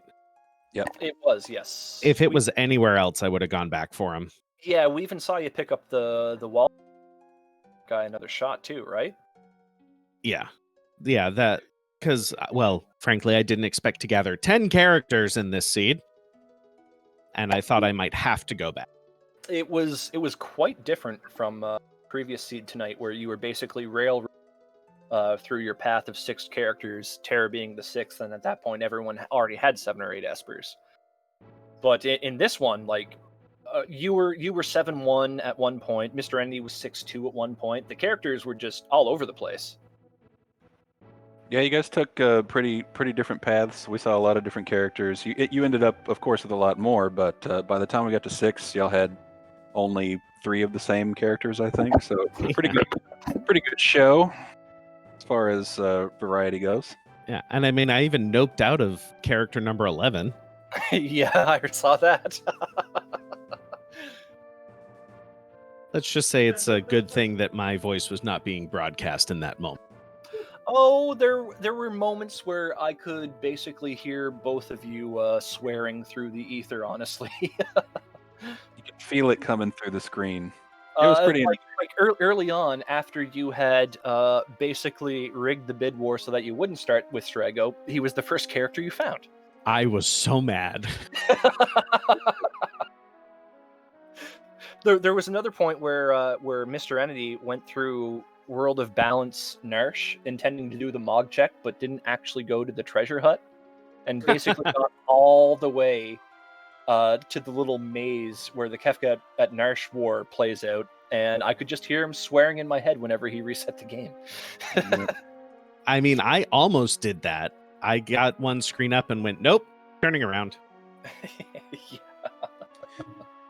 Well, yeah, but it's a little different in like a finals of a tournament race. Even though this was a mini tournament, it's like, hey, like you want the bragging rights. So maybe you tend to psych yourself out a little bit on a couple things when you're just trying to go fast. Yeah, I was trying to channel my inner Jack and just throw myself face first at them. The inner Jack is one of the best Jacks, absolutely. And Ravlin, you were mentioning just in chat before we started up that you hadn't even played one of these in a while. So I think you put on a really good show for us tonight. Second I place appreciate in, that. Both races and both comfortably sub 2 hours. So, Yeah. Good job there. Unfortunately, Mr. Entity got the better side of Lady Luck in this second race for sure. So you're our bridesmaid tonight, but I think you're the husband in our hearts, if that makes any sense. That's fine. White doesn't look good on me anyway. All right. Well, thanks for popping in and chatting with us. Unless Boo had any final questions for you. Nope, that was it. Well done. Congrats on second, and we'll see you hopefully tomorrow? ? If not, see you at the next one. Have a good one, and thanks for helping putting on the show. Take it easy. All right. Well, I think that's pretty much going to do it for tonight, folks. Once again, this is the Tournament of Hope, hosted by Randomania.